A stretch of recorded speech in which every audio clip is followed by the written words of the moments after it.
नमस्कार मित्रों, आज मैं ऐसे स्थान पर हूँ, शायद इस प्रकार का स्थान पर्सनली तौर पर कहीं मिल सके। ये स्थान कालपी के दुर्गा मंदिर के पीछे है और राम कुटी के नाम से जाना जाता है।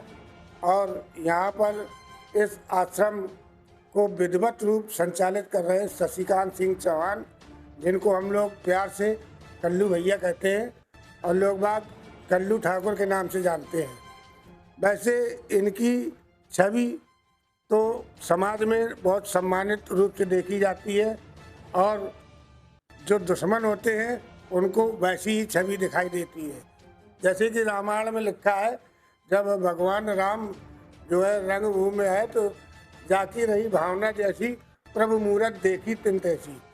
जिसकी भावना थी कि हाँ ये भगवान है तो वो भगवान के रूप में दिखे, और जिनको मन में ये थी कि ये तो हमारे दुश्मन है तो उनको वो दुश्मन के रूप में दिखे।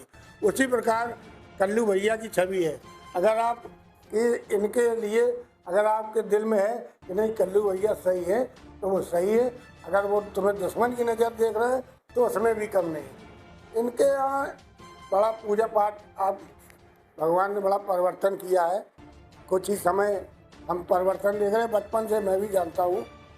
राम कुटी इन्होंने बनाई है। राम कुटी में ये किनकी पूजा करते हैं आज आपको ताज्जुब होगा। चलिए मैं एक बार दिखाता हूँ, उसके बाद कल्लू भैया से बात करूँगा। आइए, ये इनके पूजा का स्थल है। यहाँ पर आप देखिए श्रीमद् गीता रखी हुई है, रामचरितमानस, बढ़िया राम दरबार का चित्र है। और सबसे बड़ी बात यहाँ देखिए भगवान परशुराम और भारत माता, और ये इनके आराध्य देव हैं। कनक भवन अयोध्या की ये बढ़िया झांकी है, इनकी ये पूजा करते हैं। अब आप सोचेंगे कि परशुराम जी की पूजा ये क्यों करते हैं, तो इनका मानना है परशुराम भगवान के अवतार थे और वाकई में विष्णु के 6वें अवतार थे भगवान परशुराम। कल्लू भैया से बात करेंगे। कल्लू भैया, हमने आज आपकी कुटी में आकर के देखा तो बड़ा अच्छा लगा। जिस प्रकार आपने भगवान के इस भवन को बनाया है, बाकायदे भगवान के लिए सारी सुविधाएं एसी तक लगा रखी है। आपको कहाँ से ये प्रेरणा मिली जो आपके जीवन में इतना बड़ा परिवर्तन आया? ये सब गुरुदेव की कृपा है, हमारे गुरुदेव की कृपा है। और उसके बाद सारी इच्छा भगवान की कृपा से सब कुछ होता है। कोई आदमी को जहाँ बदल लेते हैं उनकी तरफ चलो तो एक कदम आप ईश्वर की तरफ चलोगे तो वो 1000 कदम आपकी तरफ चलेंगे।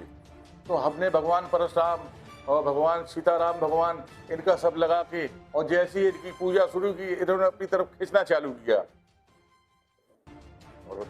और जैसे आप परशुराम जी की पूजा करते हैं, उनको आपने आसन भी दिया है, बढ़िया सिंहासन में बैठाया है।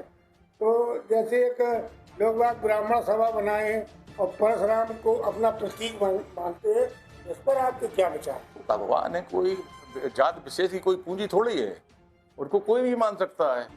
और उनके आचरण पर चलना सीखे, उनके बताए हुए रास्ते पर चलना सीखे तो उनका मानना ठीक है लोगों को। और वैसे ही दिखावे की करते रहे तो भाई आपको समझ में नहीं आता मुझको। आज की युवा पीढ़ी नशे की ओर और मोबाइल ऐसे गेम्स में विधि रहती है, आपके हिसाब से उनको क्या संदेश देना चाहते हैं? बच्चे अच्छी शिक्षा पाएं, अपने घर के लोगों का नाम ऊंचा करें, भगवान की पूजा करें, अच्छे समाज अच्छे संस्कार की रचना करें। हम तो यही छोटे बच्चों से चाहते हैं।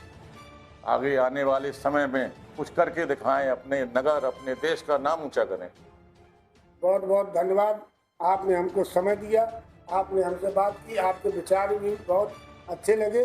और लोगों को आपसे प्रेरणा लेना चाहिए कि परिवर्तन जीवन का एक नियम है और हर आदमी के अंदर एक न एक ऐसा क्षण आता है जो अपने आप को परिवर्तित कर सकता है और सही मार्ग पर चलकर दूसरों को भी सही मार्ग दिखाता है।